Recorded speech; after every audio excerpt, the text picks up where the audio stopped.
ओम सहजात्म स्वरूप परम गुरु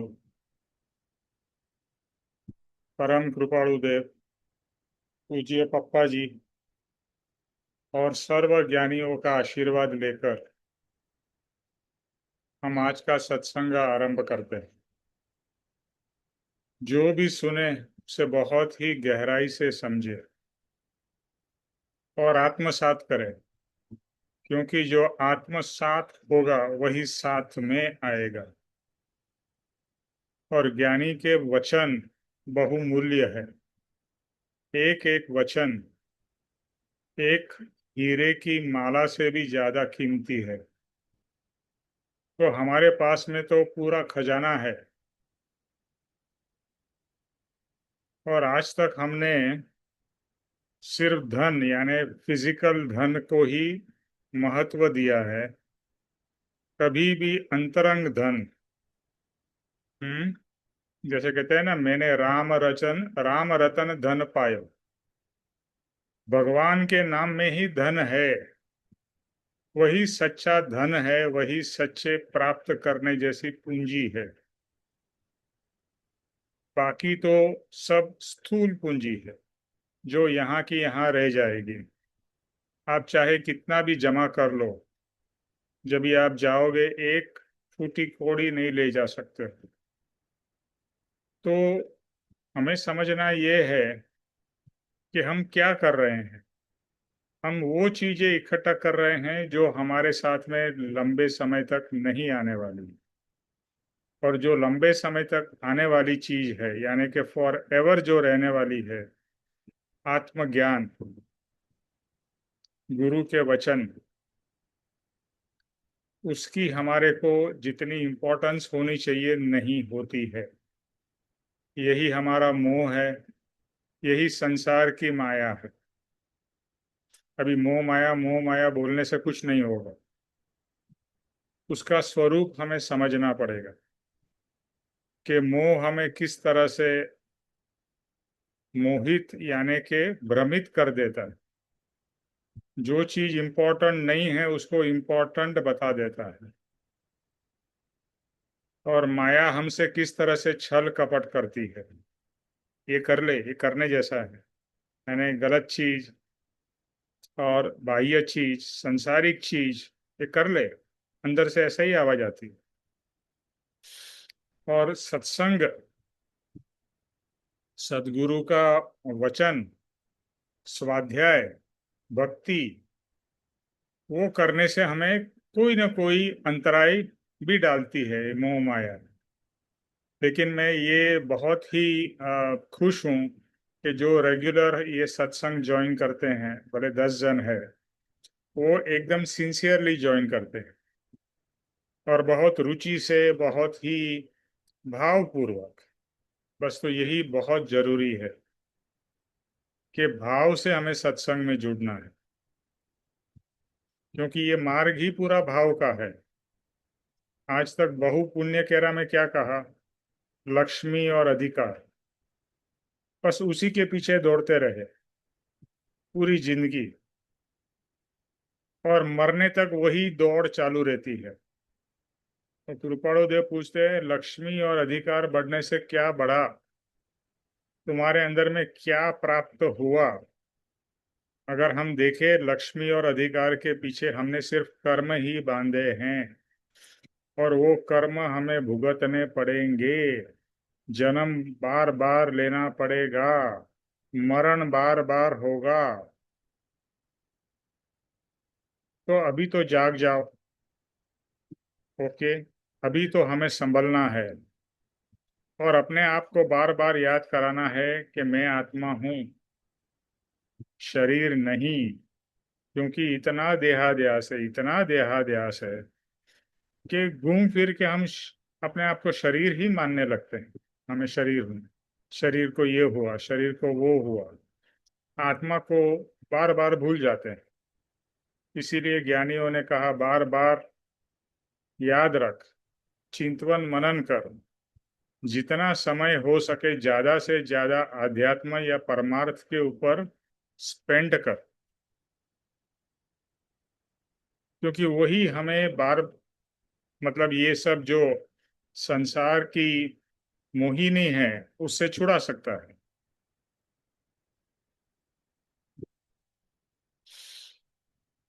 और हमारा बहुत ही खुश नसीब है कि हमें परम कृपाणु देव का अद्भुत आत्म मार्ग मिला है।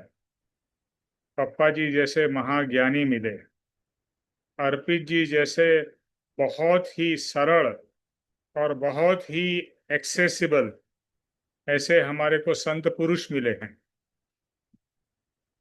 तो उसका पूरा लाभ हमें लेना है। मतलब हमने पुण्य किए होंगे बहुत सारे, तो ही जाके ये मार्ग, ये ऐसे गुरु, प्रत्यक्ष गुरु और सत्संग हमें रेगुलर मिल रहा है और उसमें रुचि भी हो रही है। बहुत से लोगों को क्या होता है, सत्संग में नींद आ जाती है, सत्संग अच्छा नहीं लगता है, बोरिंग लगता है। तो उसकी कमी है, उसका पुण्य नहीं है, उसकी कैपेबिलिटी या उसकी कैपेसिटी नहीं है। तो मैं फिर से यही कहूँगा कि बहुत नसीब वाले हैं और हमें इसका पूरा पुण्य से ये सब कुछ मिला है। क्या मिला है?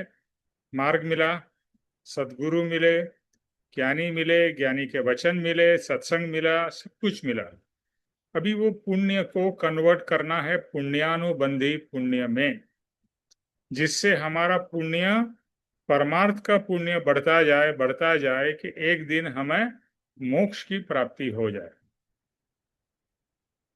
तो बस अभी ये जो मिला है इसको री इन्वेस्ट, जैसे आप म्यूचुअल फंड में या और फिक्स डिपॉजिट में डालते हो और पैसा बढ़ता जाता है ईयर ऑन ईयर, इसी तरह से ये पुण्य भी हमें री इन्वेस्ट करते ही रहना है कि ये री इन्वेस्ट करते करते हमें एंड में मोक्ष मिल जाए, मोक्ष। कृपाणु देव एक ही चीज हमें समझाना चाहते हैं। एक तो इच्छा करनी नहीं है, यानी कि संसार की इच्छाएं नहीं करनी। ओके। और इच्छा किसकी करनी है? परमार्थ की। तो उन्होंने कहा मात्र मोक्ष अभिलाष, कि हे भगवान मुझे अभी बहुत हो गया संसार, बहुत हो गया जन्म मरण, और जन्म जरा मरण, जन्म में भी दुख है और शरीर के बचपन में भी आपको रोग होते हैं, ये होती है, वो अलग अलग तकलीफें होती है। फिर कुछ समय जब भी आप यंग होते हैं तो आजकल तो यंग लोगों को भी बहुत सारी बीमारियां होती है, लेकिन जैसे जैसे शरीर ओल्ड होता जाता है बीमारियां बढ़ती जाती है, शरीर की तकलीफें बढ़ती जाती है। कभी घुटन में दर्द हो रहा है, कमर में दर्द हो रहा है, सर में दर्द हो रहा है, यहाँ हो रहा है, वहां हो रहा है। तो ये जरा है, जन्म जरा मरण। इसके लिए परम कृपाणु जी ने क्या कहा? जन्म जरा मरण आदि सर्व दुखों का आत्यंतिक क्षय करने वाला। आत्यंतिक मतलब पूरा क्षय, रहे ही नहीं, जड़ मूड से गला गला उड़ा दो, ये जिंदा ही नहीं बचे। जन्म जरा मरण ये सब खत्म हो जाए, आत्यंतिक क्षय करने वाला ऐसा वितराग पुरुष का मूल धर्म मार्ग आप श्रीमद ने अनंत कृपा करके मुझे दिया है। तो बस अभी जड़ मूड से जन्म जरा मरण ये सबसे मुक्ति चाहिए। और प्रार्थना बार बार यही होना चाहिए, बहुत हो गया संसार, बहुत भोग भुगत लिए और उसमें से भी कुछ अल्टीमेटली तो मिला नहीं है। कितना भी संसार आपने भुगता हो, डिससेटिस्फैक्शन तो हमेशा रहता है। कुछ भी भुगत लो, उसके बाद में ऐसा ही लगता है अरे अभी और कुछ भुगतना है, ये खाया अभी वो खाना है, अभी ये करना है, यहाँ घूम के आए, स्विट्जरलैंड घूम के आए, अभी मैं ऑस्ट्रेलिया जाता हूँ, अभी न्यूजीलैंड जाता हूँ, अभी मैं वहां जाता हूँ, मैं ये करता हूँ। यानी कि वो कितना भी कर लो वो आपको सेटिस्फाई कर ही नहीं पाता है, वो सुख सेटिस्फाई नहीं कर पाता है। हाँ, टेम्पररीली जरूर अच्छा लगता है, सुख लगता है, बट फिर से वापस वही सुख की कामना पूरी नहीं होती है। तो ज्ञानी ने क्या बताया? वो सुख पश्चात दुख ते सुख नहीं, जो सुख के पीछे में दुख लगा हुआ है वो सुख रियली है ही नहीं। और हमने जो लास्ट टाइम किया था, अनंत अवयवाद सुख, अनंत मतलब जो सुख चलता ही रहे, चलता ही रहे, चलता ही रहे, ऐसा सुख चाहिए। और जो सुख हमें सेटिस्फाई करे, तृप्त करे। जी, बहुत से बार क्या होता है, एग्जांपल देता हूँ, अभी आप कभी सॉफ्ट ड्रिंक पीते हो तो पीने के बाद में अच्छा लगता है, बट आप तृप्त नहीं होते हो। और कभी कभी एक पानी का ग्लास पी लो तो बहुत तृप्ति लगती है। आपने भी एक्सपीरियंस किया होगा। तो बात यह है कि जो सच्चा सुख है वो मिलने के बाद में आप तृप्त हो जाते हो, अभी और कुछ पाने की इच्छा नहीं रहती। You are totally satisfied. इसके लिए परम कृपाणु देव ने क्या कहा कि हे भगवान, तू खुश होके मुझे क्या देगा, क्योंकि अभी तो मुझे मोक्ष की भी कामना नहीं है, क्योंकि मैं इतना ही अपने आप से सेटिस्फाइड हूं, इतना मेरे अंदर में आनंद है आत्मा का, कि अभी मुझे मोक्ष की भी कामना नहीं रही। मतलब मोक्ष का सुख मैं यहीं पर अभी एंजॉय कर रहा हूं, अभी बचा ही कुछ नहीं। तो बस हमें भी ऐसी ही दशा की कामना करनी है जैसे परम कृपाणु देव ने प्राप्त की, कि बस सुख अंदर से है और वो निरंतर चल रहा है और आनंद में आप झूल रहे हैं और बाह्य से कोई लेना देना नहीं है। बस एक ब्लिस है, एक शांति है, परमानंद है। बस वही परमानंद चाहिए। और मैं तो हमेशा यही सोचता हूँ, ये मार्ग है सुख का, ये मार्ग है आनंद का, ये मार्ग है प्रेम का। तो बस हमें वही प्राप्त करना है, आनंद, सुख, शांति, प्रेम। अभी प्रभु से और नहीं कुछ मांगना है, प्रभु से यही मांगो, हे प्रभु, हे, आप कृष्ण को मानते हो, राम को, कृपाणु देव को, जिसको भी, महावीर को, मुझे अभी और कुछ नहीं चाहिए। बस मुझे आपने जैसा सुख प्राप्त किया है, आपने जैसी शांति, जैसा प्रेम, जैसा आनंद, परमानंद, बस मुझे भी वही चाहिए प्रभु, मुझे भी वही चाहिए।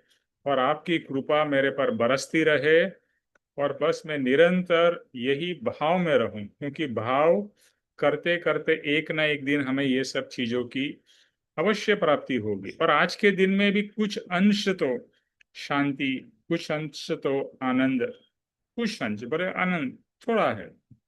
मैं जब भी वांचन करने बैठता हूँ, स्वाध्याय करने, तो इतना सुकून लगता है, इतना अच्छा लगता है, बस लगता है बस this is it, so enjoyable, so peaceful, और सो मतलब अंदर से एकदम शांति। बस वही करने जैसा है और वही बढ़ाना है इसका। जो मिल जाए, जैसे बताया, थोड़ा मिले तो और की कामना हो। बस भगवान से प्रार्थना करना है, अपना अंतरंग पुरुषार्थ बढ़ाना है, बाह्य में जो दृष्टि है उसको अंतर्दृष्टि करना है। ये बहुत हो गया, अभी बाह्य के पीछे नहीं जाना है, नहीं जाना। ये अपने आप को बार बार रिमाइंड भी करते रहना है कि अंतरंग सुख, प्योर सुख, बस मुझे वही चाहिए। तो हे परम कृपाणु देव, पापा जी, अर्पित जी, बस मुझे वही सुख की प्राप्ति कराओ। तो बस बाह्य से मुझे अभी कोई लेना देना नहीं है। और जो बाह्य अच्छा हो या बाह्य में बुरा हो, मुझे दोनों से कुछ नहीं लेना देना। ये भी याद रखना है। हमें क्या होता है, अच्छा हो तो हमें अच्छा लगता है कि बाह्य से अच्छा हो रहा है, हाँ अच्छा चल रहा है, तो हमें अच्छा चाहिए। नहीं, अच्छा हो या बुरा हो, दोनों में से मुझे किसी से भी बाह्य से यानी संसार से लेना देना नहीं है। ये संसार मेरा है ही नहीं, क्योंकि एक ना एक दिन तो मैं इसको छोड़ के जाने वाला हूं ना। अभी मैं जो चीज को छोड़ के जाने वाला हूं वो मेरा हो सकता है? नहीं हो सकता है। तो वो मेरा है नहीं, वो अच्छा हो बुरा हो, होने दो। कर्म के हिसाब से अच्छा भी होगा बुरा भी होगा, ये साइकिल चलती रहेगी। और हमें समता भाव में रहना है। और समता भाव में तभी रह सकेंगे जब भी हम अंतर ध्यान होंगे, हमारा फोकस इंटरनल होगा तो समता में रह सकेंगे। अगर हमारा फोकस बाह्य में ही है तो हम समता में रह ही नहीं सकेंगे। हरप्रीत जी यही कहते हैं ना कि अगर आपको समता में या सुख में रहना है तो आप बाह्य के चीजों को देख के तो आप शांत नहीं रह सकोगे। तो उसकी नजरअंदाज करना है, उसको जो हो रहा है होने दो, क्योंकि कर्म के हिसाब से प्लस माइनस हमारे जीवन में होते ही रहते हैं। आप सबने एक्सपीरियंस किया होगा, इतने साल आपके गुजर गए, कभी भी ऐसा नहीं हुआ कि सिर्फ प्लस ही रहा, कभी भी ऐसा नहीं हुआ कि माइनस हो। तो इस संसार like a index, up and down चलता रहता है, और चलने दो। हमें तो समभाव में, आनंद भाव में, प्रेम भाव में रहना है, और प्रभु के गुण गाते रहो। प्रभु की जो दृष्टि है वही दृष्टि मुझे चाहिए। ओके, चलिए तो अभी आज का सत्संग हम शुरू करते हैं।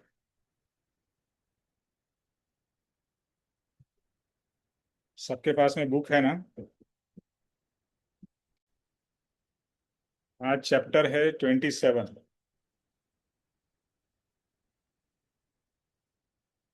कौन पढ़ेगा? ये कौन सी बुक से? मोक्षमाला।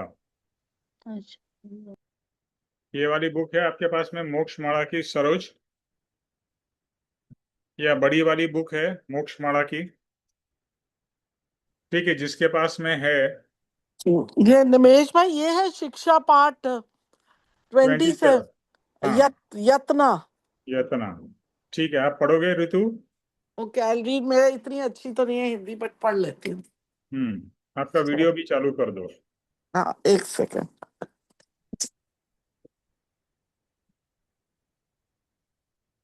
शिक्षा पाठ यत्ना 27।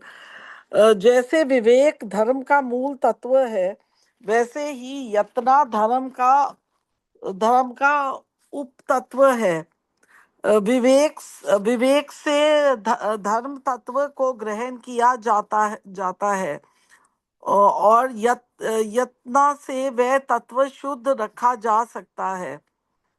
निमेश भाई, what is the meaning of yatna? Only then I will understand. Yatna means effort. Okay. और यत्ता से तत्व शुद्ध रखा जा सकता है, उसके अनुसार आचरण किया जा सकता है। पांच समिति रूप यत्ना तो बहुत श्रेष्ठ है, परंतु गृहस्थाश्रम से वह सर्व भाव से पाली नहीं जा सकती। फिर भी जितने भावंश में पाली जा सके, उतने भावंश में भी असावधानी से वे पाल नहीं सकते। जिनेश्वर भगवान द्वारा बोधित स्थूल और सूक्ष्म दया के प्रति जहाँ बेपरवाही है, वहाँ बहुत दोष से पाली जा सकती है। इसका कारण यत्ना की न्यूनता है। हाँ, बस इतना ही। इतना ही। हाँ, कुछ समझ में रमेश। आ रहा है? जैसे विवेक मतलब, जैसे अगर ज्ञान तो धर्म का अगर ज्ञान है, तो फिर वो ही तो धर्म का मूल है। That is the base. Hmm वो तो अगर जिसके अंदर ज्ञान है, तभी वो धर्म कर सकता है। और यत्ता मतलब जैसे कोई परिश्रम करे, तो वो मतलब एक पढ़ने में समझ लो धर्म है, और एक में वो परिश्रम है। तो विवेक से धर्म को ग्रहण किया।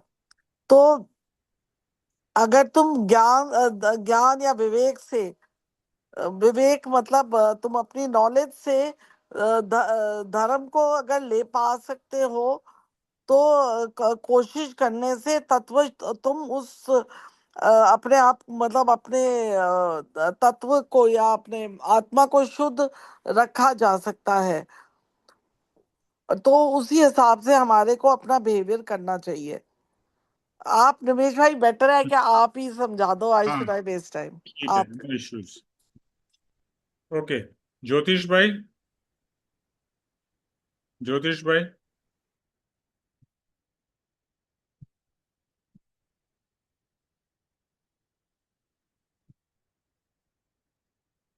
ज्योतिष भाई, आप हो लाइन पे?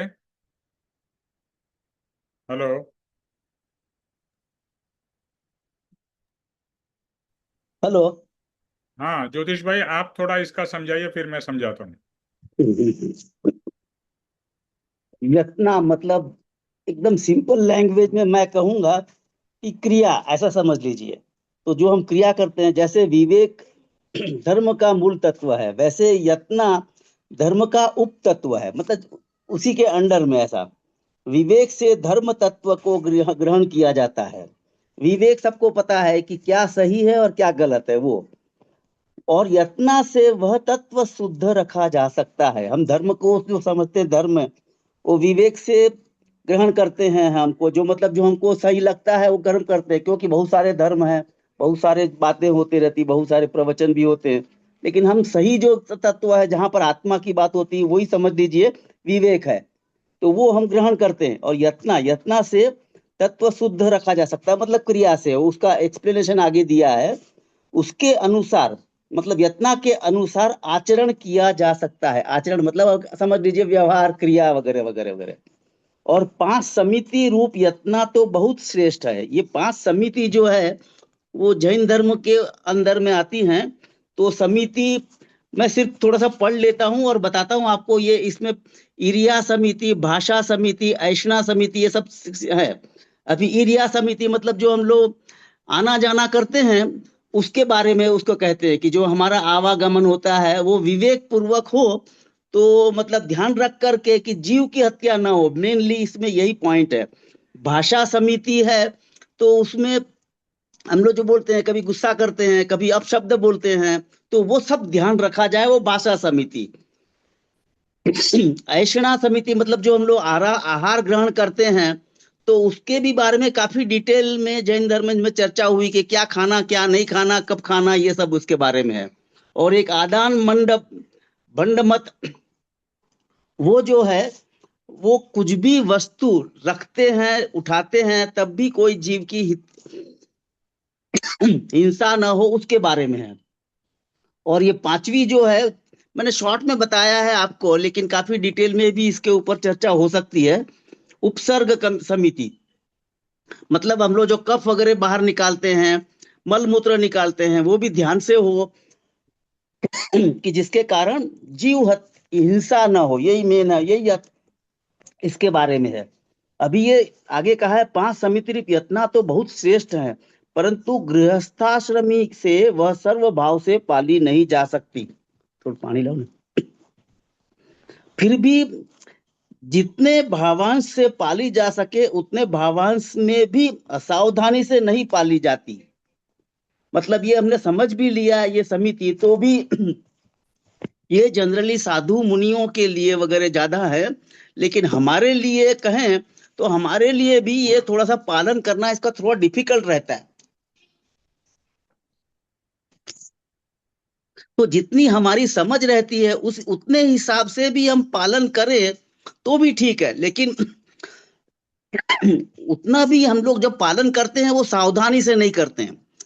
तो सावधानी से करें तो जीव हत्या मेनली कम होगी, यही बात मेन है। जिनेश्वर भगवान द्वारा बोधित स्थूल और सूक्ष्म दया के प्रति जहां बेपरवाही है, वहां बहुत से दोष से पाली जाती है।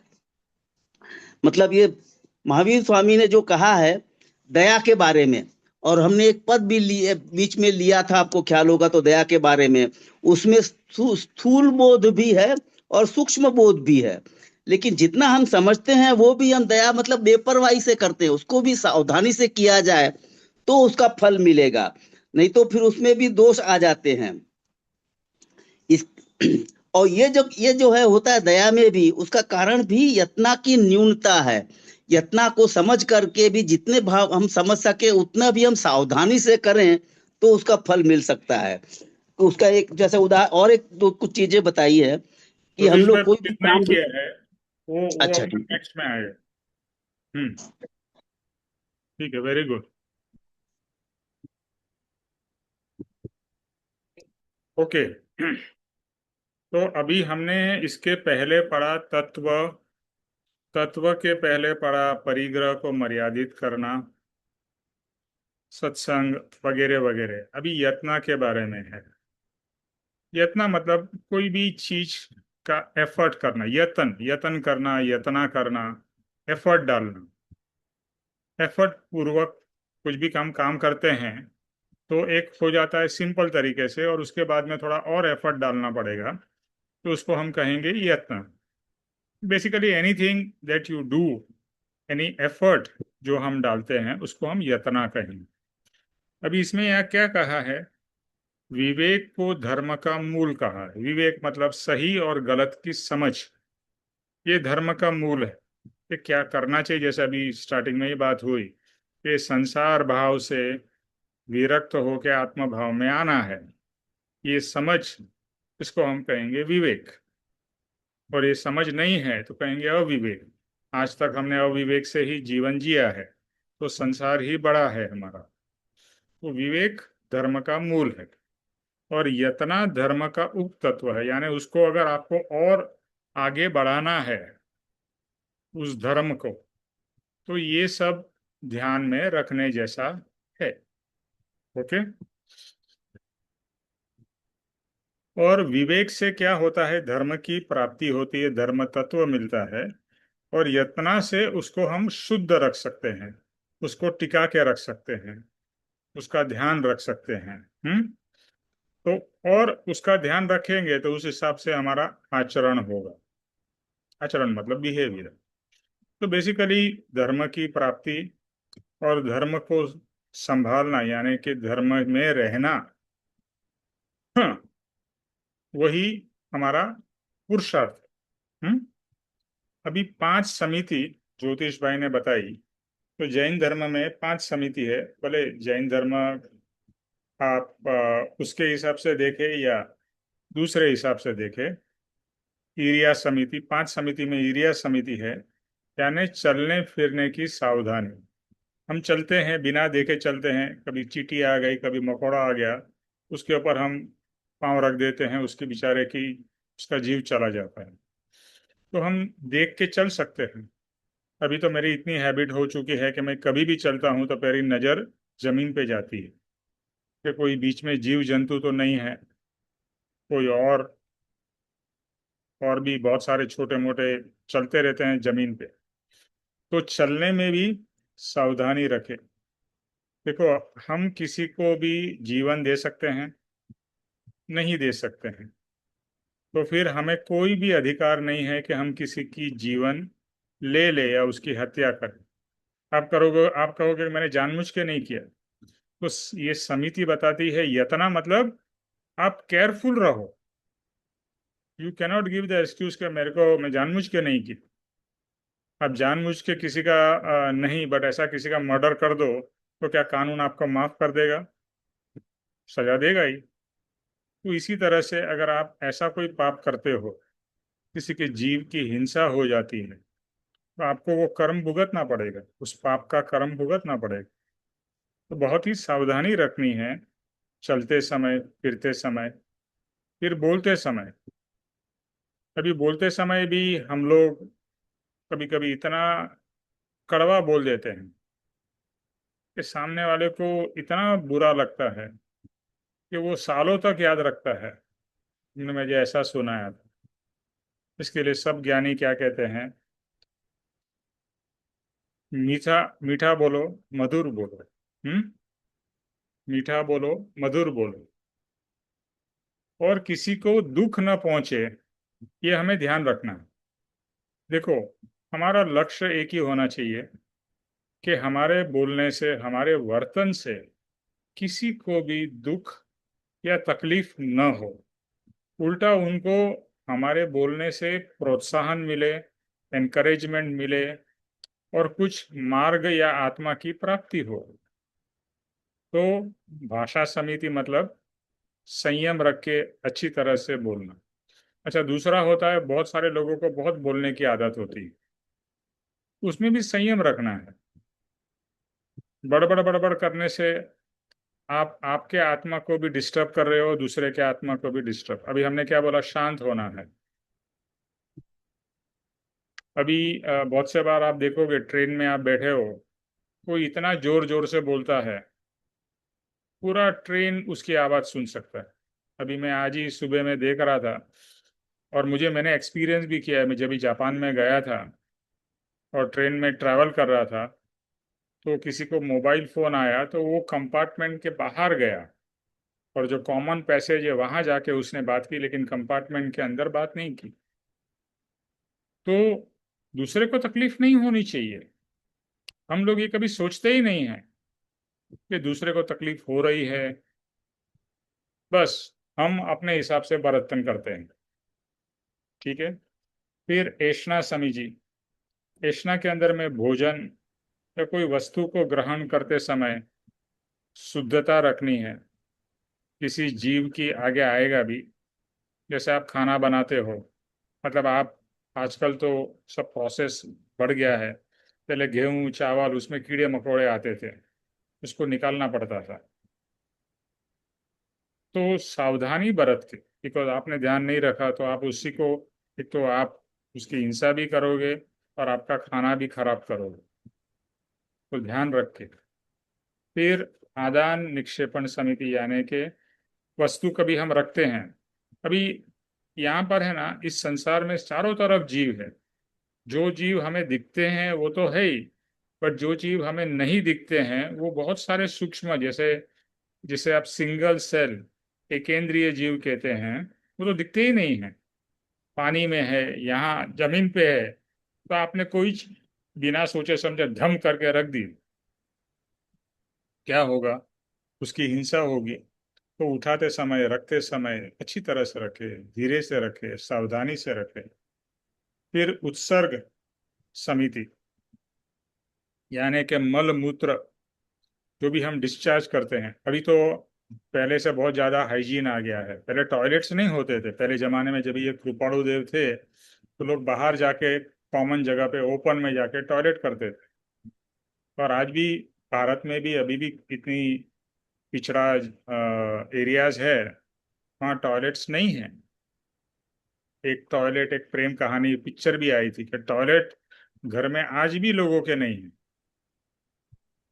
तो वो लोग जब भी बाहर जाते हैं तो उसको करने के बाद में उस पर मिट्टी डाल देना है, उसको प्रोटेक्ट करना है। तो उसमें से जीव की उत्पत्ति होती है और उसका दोष आपको लगता है। तो इसके लिए मल मूत्र, ज्योतिष मैंने बोला शायद थूकते हैं। आप देखो बहुत से लोग हैं ऐसा ही चलते चलते थू थूक करते रहेंगे, वो गलत है और उससे रोग भी पैदा होते हैं।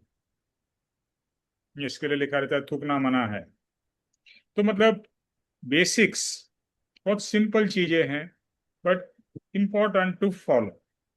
और ये व्यवहार से भी और धर्म से भी, दोनों तरीके से। इसमें व्यवहार भी आ गया, धर्म भी आ गया, तो अच्छी बात है। धर्म के हिसाब से भी आप कर रहे हो और व्यवहार से भी कर रहे हो, है ना। इसमें से ऐसी कोई भी बात नहीं है कि जो आपको लगे कि ये सही नहीं है ना। तो ये 5 समिति है।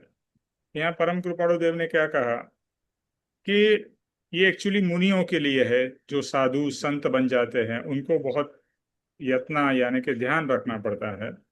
लेकिन अगर हम गृहस्थाश्रमी हैं, यानी ग्रह संसारी है, तो भी हम इसको कोशिश करें तो इसका पालन कर सकते हैं, है ना। इसमें कोई ऐसी कोई बड़ी डिफिकल्ट चीज है ही नहीं।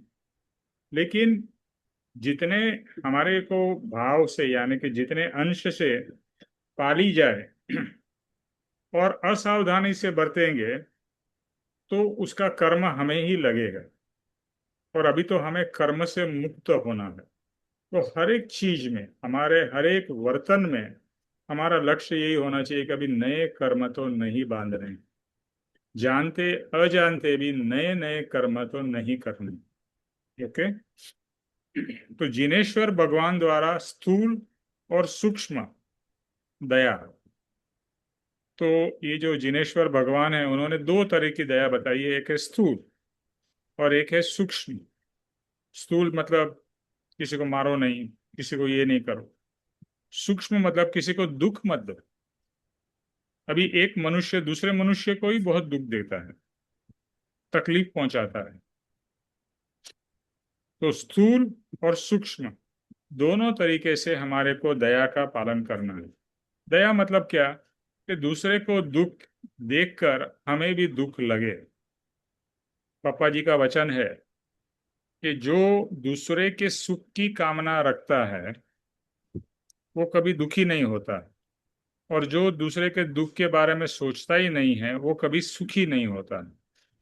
तो हमें सिर्फ अपने ही सुख के बारे में नहीं सोचना है, दूसरे जीवों के बारे में भी उतना ही केयरफुल यानी यत्न करके कि मुझे भी सुख मिले, उसे भी सुख मिले, चाहे वो मनुष्य हो, कोई जानवर हो, कोई कीड़ा मकोड़ा हो, या कोई छोटा छोटा बैक्टीरिया हो। अभी मेरी कीमोथेरेपी चालू है। अभी कीमोथेरेपी में क्या होता है, जो ड्रग दी जाती है उससे जो कैंसर के सेल है उसको मारा जाता है। मतलब अभी जो कैंसर का जो सेल है वो भी एक एकेंद्रिय का जीव है। तो निरंतर ये प्रार्थना चलती रहती है कि मुझे, वो मेरे निमित्त से और मेरे कारण उस जीव की हिंसा हो रही है लेकिन करना पड़ रहा है, तो वहां पर क्षमापना निरंतर चल रही है। और ये भाव चल रहा है कि ये एकेंद्रीय जीव जो मेरे कारण उसकी हिंसा हो रही है या उसकी डेथ हो रही है, वह भी एकेंद्रिय से बढ़कर पंचेंद्रिय तक जाए। पंचेंद्रिय मतलब पंचेंद्रिय मनुष्य बने, 5 इंद्रिय वाला मनुष्य। क्योंकि हमें पता है मनुष्य भाव से ही हम पुरुषार्थ कर सकते हैं, आत्मा की प्राप्ति करके मोक्ष की प्राप्ति कर सकते हैं। तो मैं निरंतर ये भावना करता हूँ, उनकी प्रति क्षमापना करता हूँ और ये भावना करता हूँ कि हे जीवो, उनको मैं अपना मित्र मानता हूँ। तो मेरे कारण, मेरे निमित्त से तुम्हारी हिंसा हो रही है, लेकिन मैं ये भाव करता हूँ, ये प्रार्थना करता हूँ भगवान से कि तुम भी जल्दी जल्दी एकेंद्रिय से निकल के पंचेंद्रिय मनुष्य बन के गुरु के, प्रत्यक्ष गुरु के सानिध्य में रह के, आश्रय में रह के मोक्ष की प्राप्ति करो। अगर मैं अपने बारे में मोक्ष की कामना करता हूँ तो दूसरे के बारे में भी कर सकता हूँ ना, और करनी ही है। तो ऐसी हिंसा जो हो रही है वो निमित्त से हो रहे हैं ना, मेरा भी तो निमित्त है ही वो। और पूर्व में हिंसा किए करके अभी हो रहा है उनका उपद्रव, अभी फिर से उनके प्रति मुझे करना पड़ रहा है ट्रीटमेंट, बिकॉज और कोई उपाय नहीं है। लेकिन क्षमापना, उनके प्रति करुणा भाव, उनकी भी प्रगति हो, उनका भी प्रोग्रेस हो, उनका भी मोक्ष हो। समझ गए? तो बस ये स्थूल और सूक्ष्म दया जो है यहाँ पर हमें समझनी है और जितना हो सके उसका पालन करना है। और यत्ना की न्यूनता नहीं करनी है, एफर्ट में कमी नहीं रखनी है। हाँ, एफर्ट हम सब कर सकते हैं, ये सब सिंपल चीजें हैं। प्रार्थना भी हम कर सकते हैं, क्षमापना भी कर सकते हैं, ये सब निरंतर होती ही रहनी चाहिए। ओके, चलो। उर्मिल, इसके आगे वाला लो, उतावली और वेग भरी चाल।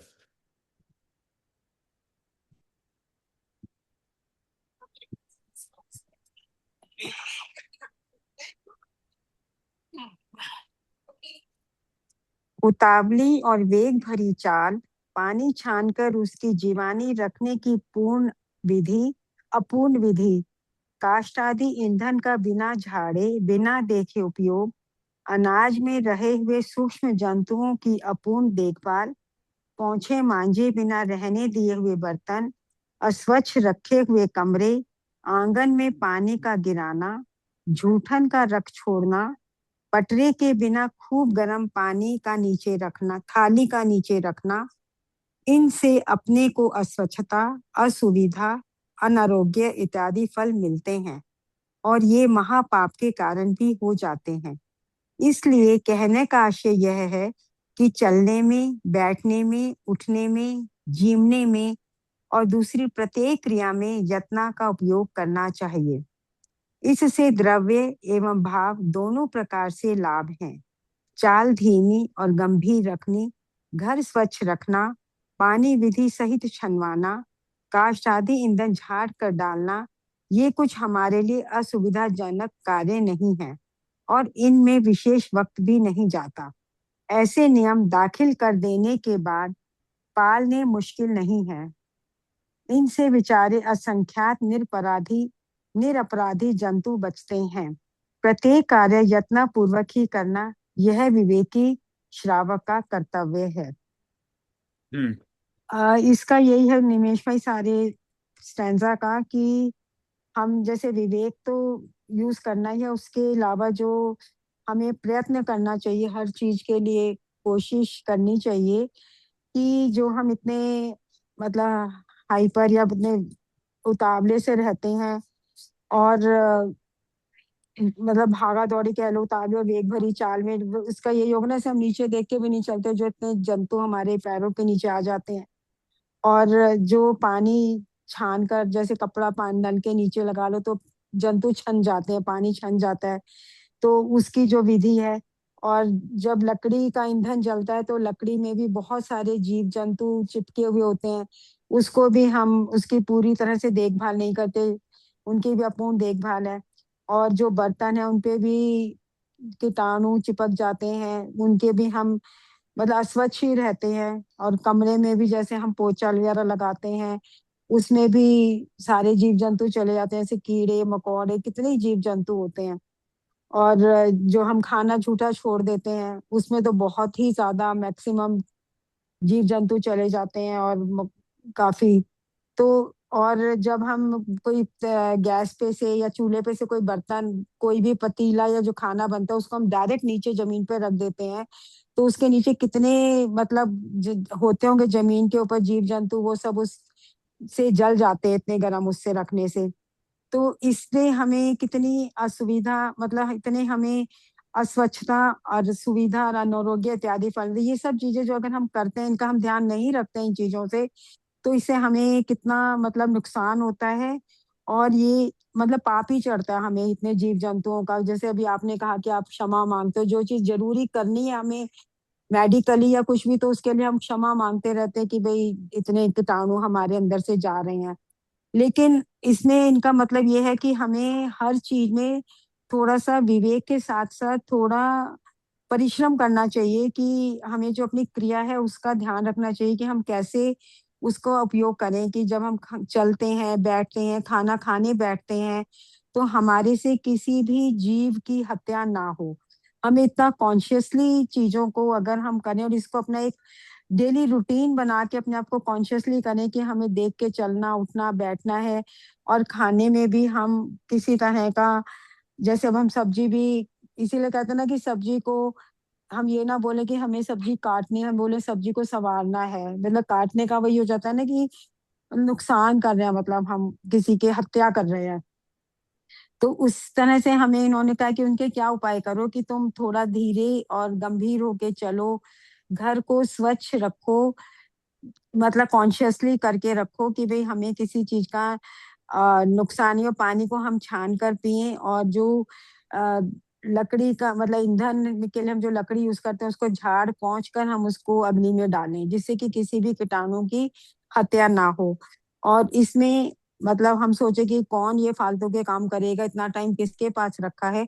लेकिन अगर हम इसको अपना एक रूटीन बना लें तो इसमें बिल्कुल भी समय नहीं लगेगा, और ये तुम्हारा रूटीन और पार्ट ऑफ लाइफ हो जाएगा, जो हम नहीं करते। ऐसे नियम दाखिल कर देने के बाद पालने मुश्किल नहीं है, इनसे बेचारे असंख्यात निरपराधी जंतु बचते हैं। अगर हम इतने यत्न पूर्वक काम करेंगे तो हम कितने जीवों को जीवों की हत्या करने से बचेंगे, और कितना पाप हम हमारे कर्म नहीं बंधेंगे पाप के, कि हमने इतने जंतुओं की, जीव जंतुओं की हत्या की है।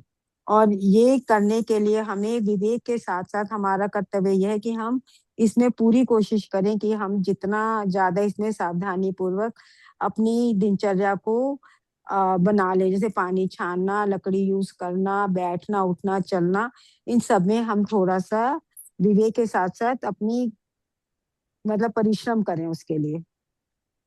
पर वैसे निमेश भाई बात तो सारी ठीक है, पर होता नहीं है ऐसे। अब हम भी चलते तो कहाँ देख के चल पाते हैं, बात ये है, इतने जीव जंतु चले ही जाते हैं। हम भी पार्क में जाते हैं, इतने पेड़ों के नीचे बैठते हैं, तो वो जब जमीन पे भी बैठते हैं तो बहुत कीड़े मकोड़े पता नहीं चले तो जाते ही हैं। निमेश भाई अब हाँ, आप पर बताओ वही कैसे ध्यान करें। रखना है ना, कीड़े मकोड़े है तो उसको साइड में कर दो। बैठने से पहले देख के आप बैठ सकते हो, चलने से पहले देख के चल सकते हाँ हो। करते तो हैं, अब ये जो एक साध्वी, प्रैक्टिस है। पर साध्वी वगैरह तो चलती हैं तो शायद झाड़ू भी लगती है ना उनके यहाँ, तो आगे चल के वो तो झाड़ू वाड़ू लगा के ऐसे चलते हैं। अब गाड़ी भी अपने नहीं नहीं, निमेश भाई वो गाड़ी अलग है। चलती है। देखो, हमारे से जितना हो सके उतना तो करे। हाँ ठीक है बस ना। वही है, उसकी हाँ कोशिश वही है, अपने मतलब विवेक लगाकर कोशिश करो अपना, ये सब चीजें जो हम्म, इन्होंने बताई हैं। बस ठीक हाँ है ठीक। निमेश, हाँ जी, ठीक। या वेरी गुड। इसके अंदर में जो अभी 5 समिति की बात हुई उसको प्रैक्टिकली कृपाणुदेव ने लिखा है कि क्या है कि पहली बात है उतावली और वेग भरी चाल। जैसा बोला उर्मिल ने, भाई हम चल रहे हैं बिना ध्यान देके धड़ धड़ धड़ धड़। हाँ, तो आप फास्ट चल सकते हो अगर आपको एक्सरसाइज करनी है, लेकिन थोड़ा ध्यान तो रख सकते हो। और आप ये मैंने मेरे मेरे खुद की बात कर रहा हूँ, पहले मैं नहीं देखता था, लेकिन अभी जब इस मार्क में आ गया हूँ, आई ऑल्सो वॉक। अभी तो कम हो गया है हेल्थ के कारण, बट आई वॉक। और वॉक ऐसी जगह पे कि जहाँ पर कंक्रीट का जगह हो, यानी कि मिट्टी मिट्टी में ज़्यादा जीव जंतु होंगे, कंक्रीट पे कम होंगे, और कंक्रीट पे आपको दिखाई भी देंगे। तो वैसी जगह जो थोड़ी दिख सके, ऐसी जगह पे आप चल सकते हो। अभी पार्क में भी आपने देखा होगा, कहीं पर मिट्टी है और कहीं पर थोड़ी कंक्रीट या ऐसी कुछ बनी हुई, तो घास पे ना चले। और वो तो इवन अदरवाइज भी कहा जाता है ऐसा कि भाई घास पे चल रहे हैं तो उसमें भी तो जीव है ना, घास पे उसके ऊपर आप पाँव रख रहे हो। तो मिनिमाइज, कभी कभी कोई पॉसिबिलिटी नहीं होती है तो करना पड़ता है, बट मिनिमाइज। और this is very simple, it's a matter of practice. मैं इतना ही कहूँगा कि मैं प्रैक्टिस से मेरे को अभी अपने आप हो जाता है। जहाँ बैठे उधर भी थोड़ा साफ सफाई करके बैठ गए, जहाँ चल रहे हैं वो देख के चल रहे हैं। सिंपल है, बहुत सिंपल है। It is just a matter of practice. इतना हमको ये चैप्टर में से देखो, बहुत सारी अच्छी चीजें हैं, बहुत सारी, मतलब मैं ये तो कहूँगा धर्म और व्यवहार से भी बहुत अच्छी चीजें हैं ये परम कृपाणुदेव ने जो दी है। फिर कहा क्या, पानी भी तो फिल्टर आ गए हैं, सब कुछ हो गया। ये पहले जमाने के, जहाँ पर फिल्टर वगैरह नहीं थे, तो छान के पानी पियो, उसमें जीव जंतु को आप अलग कर लो। फिर आ, फिर काष्ठ आदि, तभी मिट्टी अपना वो होता था, चूल्हा होता था, उसमें लकड़ी जला के खाना बनाया जाता था। ये तो 150 साल पुरानी बात है, तभी गैस नहीं था। तो लकड़े में, जैसे उर्मिल ने कहा, बहुत सारे जीव जंतु होते, उसको थोड़ा झापट झटक दो तो उसमें से जो जीव जंतु है वो निकल जाए, और जब भी आप आग लगाओ तो उनकी हत्या ना हो।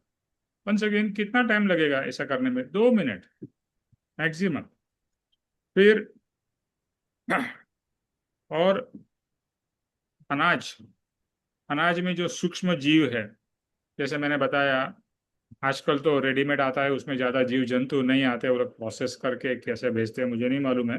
बट पहले जैसा था, पहले मुझे याद है मेरे मदर और ग्रैंड मदर्स, वो पहले वो करते थे, अनाज आता था तो अनाज को छन्नी से और इससे उससे अलग अलग तरीके से, उसमें से कोई जीव जंतु न हो उसको अलग करना था। तो ये करते भी थे, लेकिन कुछ लोग नहीं करते हैं, तो ध्यान रख के करना है। फिर दूसरा, आपने खाना खा लिया और जो आपके बर्तन है आपने ऐसे ही रख दिए, तो उसमें जीवों की उत्पत्ति होगी। इसके लिए बर्तन है उसको तुरंत साफ कर दो, या उसको पानी से रिंस कर दो। अगर आप फॉर सम रीजन धो नहीं पाते हो, पानी से तो रिंस कर दो, तो उसमें से खाना निकल जाएगा और उसमें से जीव जंतु पैदा नहीं होंगे। अस्वच्छ कमरा, अभी जहाँ गंदगी होगी तो वहाँ ज्यादा जीव जंतु होंगे, ये तो एक सिंपल सी बात है। और आजकल तो पूरे भारत में स्वच्छता अभियान चालू है। उसका पर्पस क्या है कि भाई घर भी स्वच्छ रखो, आपका आजू बाजू शहर गली मोहल्ला उसको स्वच्छ रखो। फिर पानी गिरा दिया तो उसमें भी फिर से जीव, जूठा खाना छोड़ दिया। अभी पटरे को जैसे बताया, ये थाली गर्मा गर्म रख दी जमीन पे, उसके बदले में कुछ चीज रखो, उसके ऊपर में वो गर्म चीज रखो। तो बहुत सिंपल सिंपल चीजें हैं। फिर दूसरा क्या कहा कि इससे आपका आरोग्य भी अच्छा होगा, मतलब आपका हेल्थ भी अच्छा होगा। It is not only about dharma, it is also about आपका हेल्थ और क्लीनलीनेस, है ना। Health and cleanliness is very important, it is next to godliness. तो स्वच्छता और दोनों चीज, एक तो आप महापाप से बचोगे, और दूसरा आपका घर, आपका एनवायरनमेंट और ये सब स्वच्छ रहेगा। तो बस कहने का आशय कृपाणु जो कहते हैं, चलने में, बैठने में, उठने में, खाने में, पीने में, कोई भी क्रिया कर रहे हो उसको ध्यान, यत्न मतलब ध्यान पूर्वक करो बस। इससे द्रव्य और भाव दोनों प्रकार से लाभ होगा। द्रव्य मतलब चीजें साफ रहेगी, और भाव से यानी आपके कर्म नहीं बंधेंगे। तो बस चाल धीमी गंभीर रखनी है, घर स्वच्छ रखना है, पानी विधि से छानना है, वापस वही रिपीट कर रहे हैं। कष्ट आदि जो ईंधन में लगाते थे उसको झाड़ कर करना है। और ये कोई ज्यादा असुविधाजनक नहीं है, ये बहुत ही सिंपल चीजें हैं जो बिना एफर्ट के आप कर सकते हो by just putting it in daily practice. अभी जैसे अपने घर में फिल्टर लगा दिया तो फिल्टर का ही पानी पीते हैं ना, बिना फिल्टर का पानी तो नहीं पीते हैं। तो ये प्रैक्टिस हो गई। तो कोई भी चीज, आपने खाना खा लिया और अगर बर्तन तुरंत नहीं धुलने वाले हैं तो उसको रिंस कर दो। अभी अपने आश्रम में बहुत अच्छी प्रैक्टिस है कि बर्तन धोने से पहले जो भी अपनी थाली खुद लेके जानी है, और उसको आपको ही रिंस करके सब जो भी बच गया है, और उसको थाली को, कटोरी को, चम्मच को, गिलास को आपको पानी से रिंस कर देना है, और रिंस करके फिर धोने को डाल देना है। वो धो डालेंगे, पर थोड़ा आगे पीछे भी हुआ और उनको भी कम तकलीफ। और आपको कितना लगता है, 2 मिनट भी नहीं लगता है रिंस करने में। लेकिन हमारी आलस है, अरे काम वाली काम करेगी, बर्तन करेगी, आज आज का बर्तन रख दिया, वो कल सुबह करेगी। कभी मेरे साथ भी ऐसे ही होता है, आलस आ जाती है, अरे छोड़ो क्या रिंस करना। But we have to be careful, क्योंकि उसमें जीव हिंसा है और क्लेanलीनेस भी नहीं है, दोनों तरीके से। तो बस ये ऐसे नियम हमारे जीवन में हमें दाखिल कर देने हैं। कृपाणुदेव कहते हैं जिसका पालन करना बहुत इजी है। मैं अपने ही बात से, अपने ही प्रैक्टिस से बताता हूँ कि मैं इसमें से काफ़ी सब चीज़ें हम लोग शायद करते भी होंगे, और नहीं करते हैं तो करनी है। अदरवाइज सत्संग का मतलब क्या है? आप जैसा कर रहे हो वही करते रहो, तो what is the meaning of सत्संग? अगर हमारे में कोई परिवर्तन ही न आए तो सत्संग का मतलब ही नहीं। बस ये ध्यान पूर्वक करना है।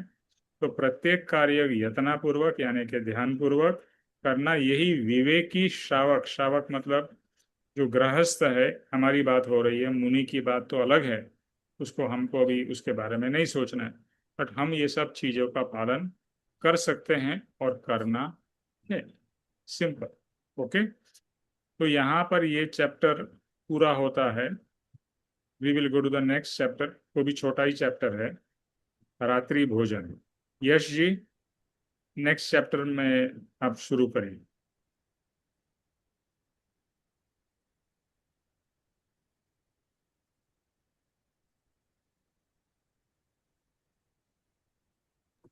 सर मेरा नाम लिया? हाँ जी, एक सेकंड। सुप्रिया जी आपको पढ़ना है। सुप्रिया जी।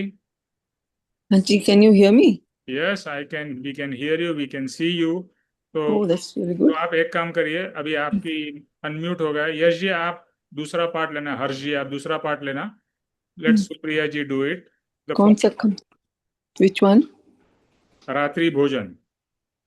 Where is this? कौन से बुक में है? I have not got. Mokshamala. Oh नहीं, हमारे पास अभी है नहीं विषय। नहीं है? नहीं, अभी वचनामृत भी नहीं है? रखा हुआ नहीं है साथ में। I didn't know which ones to take. अच्छा ठीक है, तो फिर आप सिर्फ सुनिए। ओके हर्ष जी आप करिए।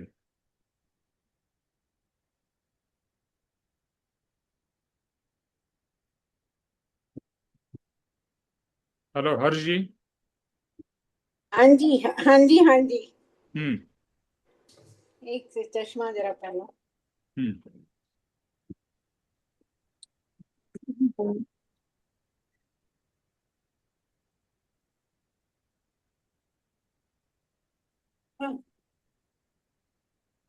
28 रात्रि भोजन। हम्म रात्रि भोजन आपका वीडियो चालू किया है? करती हूँ जी। हम्म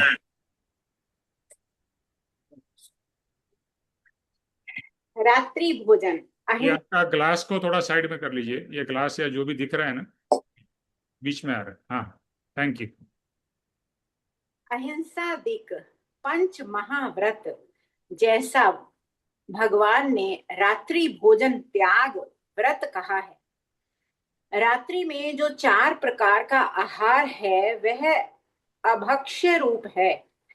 जिस प्रकार का आहार का रंग होता है उस प्रकार के तमस्काय नाम के जीव उस आहार में उत्पन्न होते हैं। रात्रि भोजन में इसके अतिरिक्त भी अनेक दोष हैं। रात्रि में भोजन करने वाले को रसोई के लिए अग्नि जलानी पड़ती है। तब समीप की भीत पर रहे हुए निरपराधी सूक्ष्म जंतु नष्ट होते हैं। ईंधन के लिए लाए हुए काष्ठादिक में रहे हुए जंतु रात्रि में न दिखने से नष्ट होते हैं तथा सर्प के विष का, मकड़ी की लार का तथा और मच्छरादिक सूक्ष्म जंतुओं का भी भय रहता है। कदाचित यह कुटुंब आदि को भयंकर रोग का कारण भी हो जाता है। हाँ जी, यही तक ना। इसके बाद वाला भी ठीक है, इतना ही करो। जी। अहिंसादिक पंच महाव्रत जैसा भगवान ने रात्रि भोजन त्याग व्रत कहा है। मतलब जिस तरह से अहिंसा भी एक व्रत है उसी तरह से महाव्रत है। ये 5 महाव्रत हैं। जैसा कि भगवान महावीर भगवान ने कहा है कि रात्रि भोजन त्याग व्रत है, ये भी एक प्रकार का व्रत है। महाव्रत के अंदर ये भी एक व्रत है कि रात्रि भोजन ना करें, त्याग करें उसका। तो रात्रि में जो 4 प्रकार का आहार है वह अभक्ष्य रूप है। जिस प्रकार का आहार का रंग होता है उस प्रकार के तमस्काय नाम के जीव उस आहार में उत्पन्न होते हैं। मतलब यहाँ पर वो समझा रहे हैं हमें कि भाई जिस प्रकार से कलर होता है ना, भोजन का रंग होता है, उसी प्रकार से उसमें जीव भी, कीड़े भी आ जाते हैं। तो इसीलिए रात्रि में ही वो पैदा होते हैं। तो इसलिए उस आहार तमस्काय मतलब एक, जैसे कहते हैं ना, हाँ, भाई जो हमारी सेहत के लिए भी अच्छे नहीं होते, हमारी जीवन के लिए, तो इस तरह से उनका त्याग करना चाहिए। इसलिए भोजन का हमें त्याग करना चाहिए।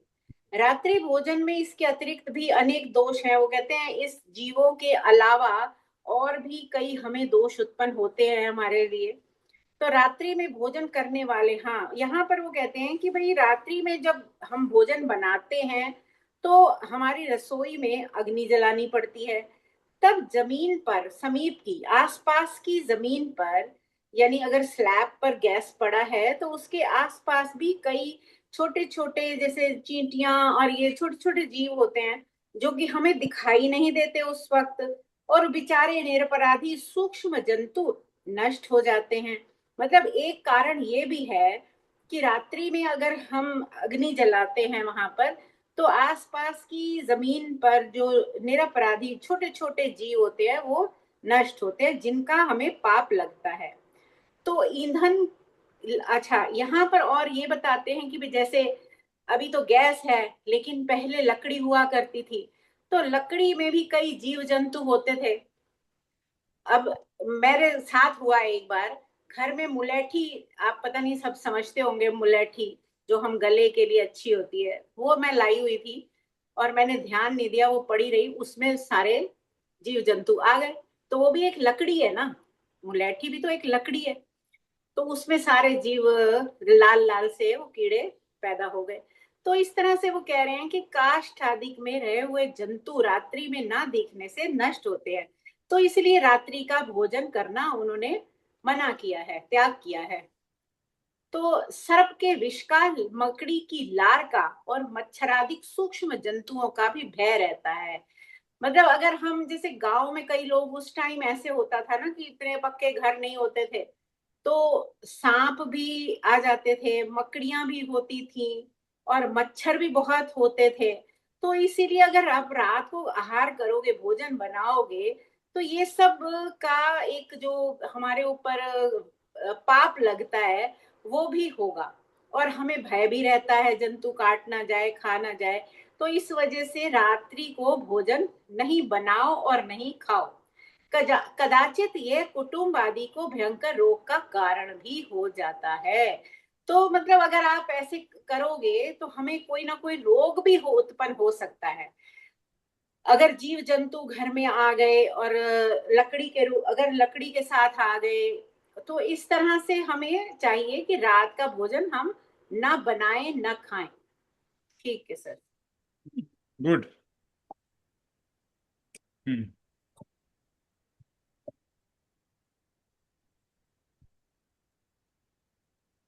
ये उस जमाने की बात है कि जब भी लाइट ही नहीं होती थी, इलेक्ट्रिसिटी थी ही नहीं।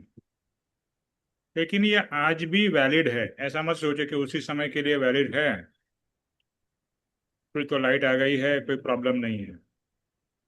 मतलब यहाँ पर कृपाणु देव शुरू करते हैं कि जैसे 5 महाव्रत है, वैसे रात्रि भोजन त्याग भी एक बहुत अच्छा व्रत है और करने जैसा है।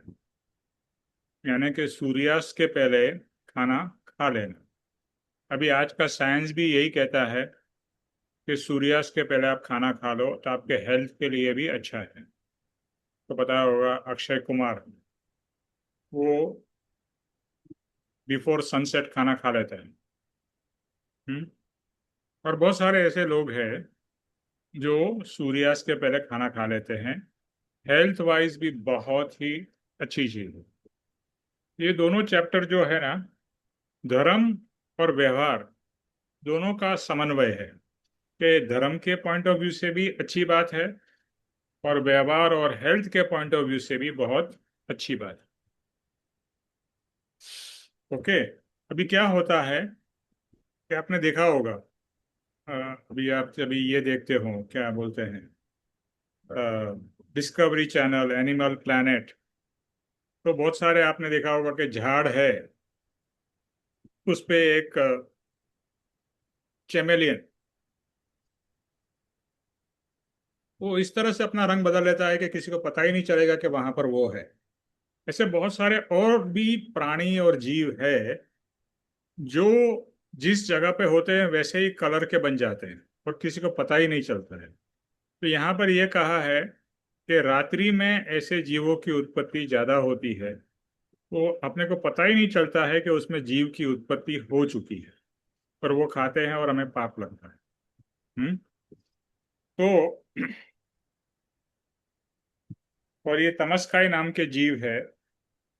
और आपको पता होगा अ, सात्विक और तामसिक, तीसरा कौन सा है मैं भूल गया। ऐसे 3 प्रकार के आहार है, ये तामसिक प्रकार का आहार है ऐसे जीव। ये और इतनी गर्मी है ना, ये पंखा इतना कम करता है, नहीं होता होता, हमसे तो नहीं होता। सॉरी, तो सॉरी। हम्म। तो निमेश्वर जी को हम्म, क्या बोला? और सात्विक, तमो सात्विक, रजो और सात्विक होते हैं हाँ, ना। तामसिक, सात्विक, राजसिक और तामसिक, राजसिक, हाँ राजसिक, तामसिक और सात्विक। हाँ, तो ये तमस्काय मतलब तामसिक प्रकार के जीव उत्पन्न होते हैं जो हेल्थ पॉइंट ऑफ व्यू भी अच्छे नहीं हैं। तो और दूसरा, रात को उस समय तो अंधेरा होता था, उसमें आप अग्नि जला रहे हो, आपको दिखाई नहीं दे रहा है, आजू बाजू में कोई जीव जंतु है, वो भी जल के राख हो जाते हैं, उसकी हिंसा होती है। और फिर जैसे बताया, लकड़ी में भी जीव उत्पन्न हो जाते हैं। और आपने देखा होगा बहुत से बार अनाज में भी वैसे ही कलर के जीव उत्पन्न होते हैं, तो पता ही नहीं चलता है अनाज में वो जीव है, कैसी प्रकृति है पता नहीं। So you be very careful. फिर दूसरा, जैसे हर्ष जी ने कहा गांव की बात है, वहां पर सांप, बिच्छू, कीड़े मकोड़े, मच्छर, वो उसका भी कुछ अंदर गिर सकता है। इसके लिए हमारे घर में भी हम क्या करते हैं, कोई भी खाना खुला नहीं छोड़ते ना, उसको ढक देते हैं, पता नहीं ऊपर से क्या गिरेगा। तो और ये रात को तो दिखाई नहीं देगा, तो आपको ज्यादा वो पॉसिबिलिटी हो जाती है। तो इसी तरह से और इसके कारण समझो छिपकली है, उसकी कोई चीज अंदर गिर गई तो आपकी हेल्थ भी खराब होगी, और अगर कोई जीव जंतु गिर गया उसकी हिंसा भी होगी। तो इस तरह से आपको ध्यान रखना है, क्योंकि इसके कारण एक जीव हिंसा हो रही है और दूसरी आपकी हेल्थ, आपके परिवार की हेल्थ के ऊपर भी असर हो रहा है। तो इसके लिए रात्रि भोजन अवॉइड करना है, हो सके तो नहीं करना है। हमारे आश्रम में भी सूर्यास्त के पहले खाना हो जाता है। और एक्चुअली एक बार आपको हैबिट हो जाए ना, आप मानोगे नहीं, यूएसए में भी, यहाँ पर इंडिया में लोगों को लेट खाने की आदत है जो बहुत ही खराब है। और लेट जितना खाते हैं उसका बाद में आप तुरंत सो जाते हो, तो फूड डाइजेस्ट भी नहीं होता है, हेल्थ पॉइंट ऑफ व्यू से और धर्म के पॉइंट ऑफ व्यू से, दोनों से ये खराब है। यूएसए में लोग 6 बजे खाना खा लेते, ऑफिस से आए खाना, मतलब वो लोग धर्म के पॉइंट ऑफ व्यू से नहीं, बट उनकी एक हैबिट हो चुकी है। और ये भी सब पूर्व की बात है। मुझे याद है मेरे गांव में भी जब हम जाते थे तभी लाइट वाइट नहीं होती थी बहुत सालों, या कम होती थी, एक आधी बल्ब होता था, तो सभी लोग जल्दी खाना खा लेते थे, बिकॉज अंधेरे में खाना क्या खा रहे हैं वो भी नहीं पता चल रहा है, क्या गिर रहा है वो भी नहीं मालूम है। तो इट इज, और जल्दी जीवन शुरू होता था, जल्दी उठते थे, जल्दी आपको भूख लगती थी, रात का भोजन भी जल्दी हो जाता था, तो it was a very good cycle. तो यूएसए में भी मैंने यही देखा है, early to bed and early to rise and everything is early. यहाँ पर अपने उल्टी पकड़ ली है। पहले अपने गांव में और अपने जगह में भी ऐसी ही रीति रिवाज थी कि अंधेरा होने से पहले खाना खा लेना है, चाहे धर्म की समझ थी कि नहीं, लेकिन from other points of view also ये होता था। ओके, चलो रामदास नेक्स्ट पढ़ो।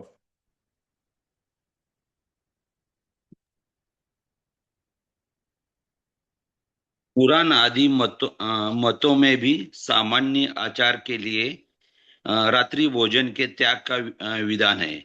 फिर भी उनमें परंपरागत रूढ़ी से रात्रि भोजन घुस गया है, परंतु ये निषेधक तो है ही। शरीर के अंदर दो प्रकार के कमल है, वे सूर्यास्त से संकुचित हो जाते हैं, इसलिए रात्रि भोजन में सूक्ष्म जीवों का भक्षण होने रूप अहित होता है, जो महारोग का कारण है। ऐसा कई स्थलों पर आयुर्वेद का भी मत है। सत्पुरुष तो 2 घड़ी दिन रहने पर ब्यालू करते हैं, और 2 घड़ी दिन चढ़ने से पहले किसी भी प्रकार का आहार नहीं करते। रात्रि भोजन के लिए विशेष विचार मुनि समागम से या शास्त्र से जानना चाहिए। इस संबंध में बहुत सूक्ष्म भेद जानने आवश्यक है। रात्रि में 4 प्रकार के आहार का त्याग करने से महान फल है, यह जिन वचन है। अभी यहाँ ऐसा बताया है कि मीन्स पुराण, आपने जो पुराण आदि जो है मीन्स उसमें भी सब बताया हुआ है कि रात्रि का भोजन नहीं करना चाहिए। लेकिन परंपरागत जो रूढ़ी है, तो रूढ़ी से कहाँ से वो रात्रि का भोजन अपने इसमें आ गया, तो मीन्स घुसा दिया, ऐसा बताया है। पर वो भी निषेध करने लायक है, क्योंकि वो नहीं करना चाहिए करके। क्योंकि शरीर के अंदर जो कमल रहते हैं उसमें 2 प्रकार के कमल है, तो सूर्यास्त के बाद संकुचित हो जाते, ऐसा बोला जाता है। तो वो जो संकुचित हो जाते हैं, तो जो रात का अपन भोजन करेंगे तो उसमें सूक्ष्म जीवन का भक्षण हो जाएगा। मीन्स अपने के आहार में जो खाने के साथ में वो सूक्ष्म जीव भी आ सकते हैं, और उससे अपने को आदि व्याधि मीन्स महारोग जैसे ऐसे अपने को बीमारियां हो सकती है। ऐसा कई मीन्स स्थलों पर जो आयुर्वेदिक का जो ये है, जैसा आयुर्वेदिक का कहना है वो सही भी है। अभी वो जो सत्पुरुष होते हैं, वो जो खाना जो रहता है वो 2 घड़ी दिन में मीन्स वो जो रात को भी मीन्स वो दिन ढलने से पहले खा लेते हैं करके। ऐसा सुबह का भी उनका जो है जैसा खाना खाना 2 प्रकार का है। सुबह सूरज उगने के बाद खा लेते करके ऐसा, आणि रात्रि का सूरज ढलने से पहले खाने का रहता है. तर म्हणजे रात्रि भोजन के लिए विशेष मुनि समागम से ये शास्त्र से मीन्स शास्त्र में बताया है, मुनियों ने भी बताया है, मीन्स पुराण में भी बताया है. जैसे सूक्ष्म भेद जानना बहुत आवश्यक है कि इसके लिए रात्रों के रात के चारों प्रकार का आहार मीन्स कुछ भी प्रकार का आहार करना नहीं, ऐसा सत्पुरुष ने और सब मुनियों ने कहा है.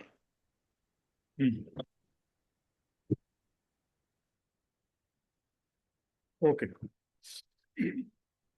पुराण पुराण मतलब अपने जो पहले के जो शास्त्र थे, पहले का समय था, उसमें भी यही मत था कि रात्रि भोजन का त्याग विधान है, यानी वही करना है. मतलब सिर्फ जैन धर्म ही कहता है ऐसा नहीं है. जो अपना वैदिक धर्म है, ये सब भी इसी बात की बात करते हैं कि रात्रि भोजन का त्याग आवश्यक है और करने ही चाहिए. फिर भी परंपरागत ये पहले सब जगह पे था, लेकिन कहाँ से घुस गया. अभी क्या हो गया ना, लाइट आ गई, हमारा जीवन पूरा बदल गया है. पहले तो क्या होता था, अंधेरा होता था, अंधेरे के बाद में आप कुछ ज्यादा कर ही नहीं सकते थे, तो थोड़ा इधर उधर टाइम पास किया और जल्दी 9 बजे तक सो जाते थे लोग. अभी तो लाइट आ गई है, तो खाना ही 9 बजे के बाद खाना खाते हैं, which is very bad habit. आप कोई भी न्यूट्रिशनिस्ट, हेल्थ एक्सपर्ट को पूछेंगे तो सभी लोग कहते हैं जल्दी खाना खाओ, आपको डाइजेशन के लिए टाइम की ज़रूरत है, 2-3 घंटा मिनिमम रहे उसके बाद ही आपको सोना है.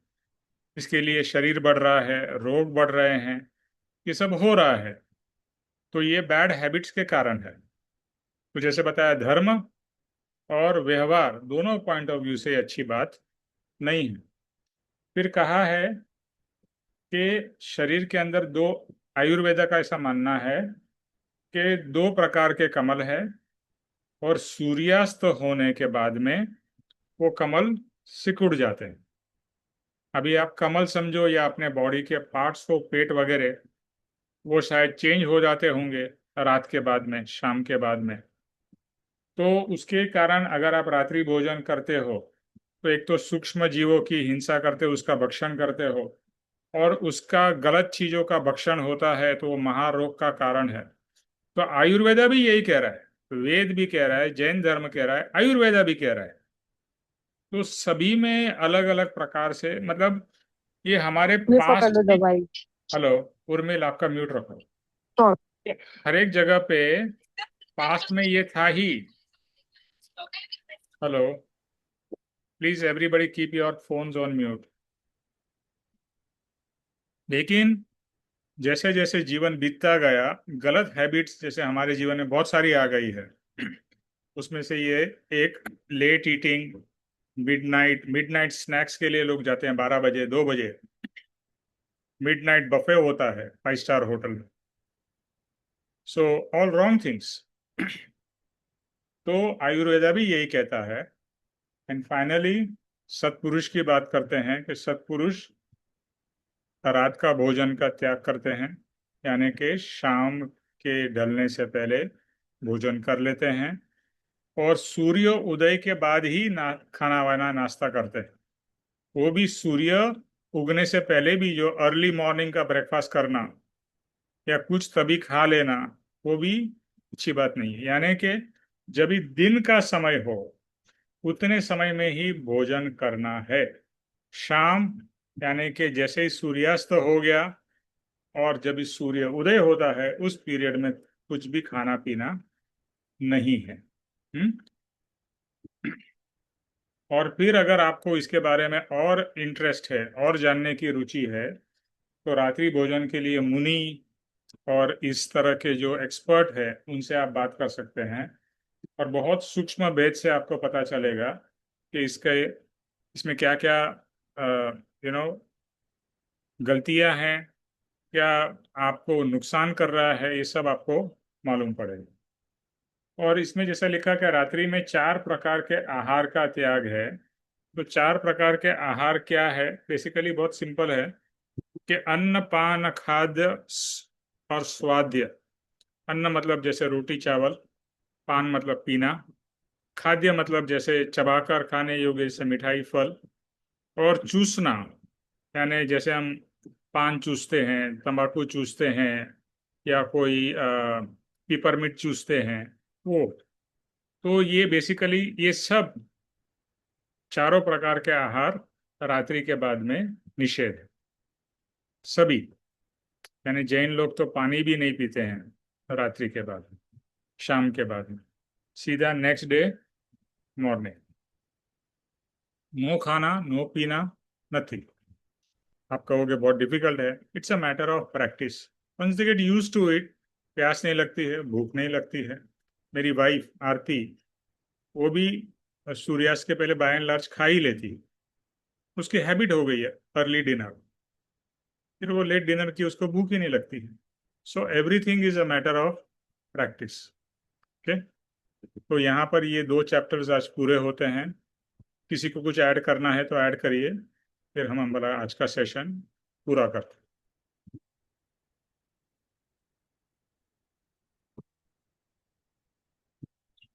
ओके,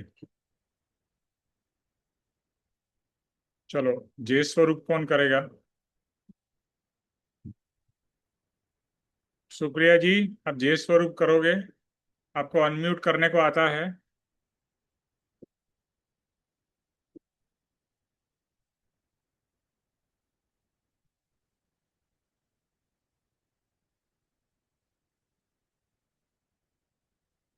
आपका अनम्यूट नहीं हुआ है। आपका जो माइक्रोफोन का बटन है ना, उसके ऊपर आप जरा क्लिक करिए।